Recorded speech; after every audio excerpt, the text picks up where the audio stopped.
નમસ્કાર દર્શક મિત્રો, જય શ્રી કૃષ્ણ, હર હર મહાદેવ, નમસ્ ચંડિકા જય. આજે આપણે વાત કરવા જઈ રહ્યા છીએ મકર સંક્રાંતિ વિશે. એક એવો પવિત્ર દિવસ જે જીવનમાં નવી શરૂઆતો લાવનારો દિવસ કહેવામાં આવે છે. મકર સંક્રાંતિ એટલે શું? સૌ પ્રથમ તે જાણીએ. જ્યારે સૂર્ય ભગવાન ધન રાશિમાંથી નીકળી અને મકર રાશિમાં પ્રવેશ કરે છે ત્યારે આ દિવસને મકર સંક્રાંતિ કહેવામાં આવે છે. આ દિવસથી ઉત્તરાયણ શરૂ થાય છે, એટલે કે દેવતાઓનો દિવસ શરૂ થાય છે.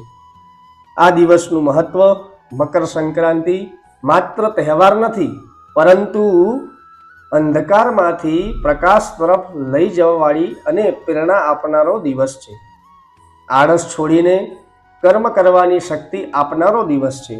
શાસ્ત્રોમાં કહેવાય છે કે આ દિવસે કરેલું દાન, સ્નાન, જપ અને તપ 100 ગણું ફળ આપનારું હોય છે. દાનનું મહત્વ આ દિવસે વધારે પડતું બતાવવામાં આવ્યું છે. દાન કરવું હોય તો તલ, ગોળ, ખીચડી, કપડાં, ઘઉં દાન કરવાથી સૂર્યદોષ, શનિદોષ અને પિતૃદોષ જેવા દોષોની શાંતિ થાય છે.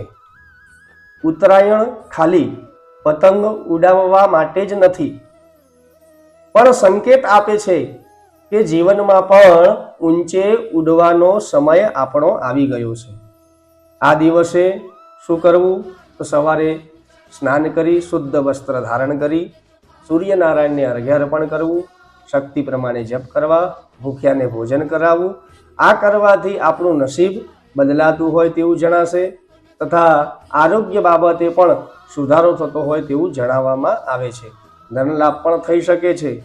અંતમાં મિત્રો એટલું જ કહીશ કે મકર સંક્રાંતિ આપણને શીખવે છે કે સમય બદલાય છે, દિશા બદલાય છે. હવે તમારો સમય પણ બદલાવાનો છે. જો વિડીયો તમને ગમ્યો હોય તો વિડીયોને લાઈક કરો, શેર કરો અને ચેનલને સબસ્ક્રાઈબ કરવાનું ભૂલતા નહીં. જય શ્રી કૃષ્ણ, હર હર મહાદેવ, નમસ્તે.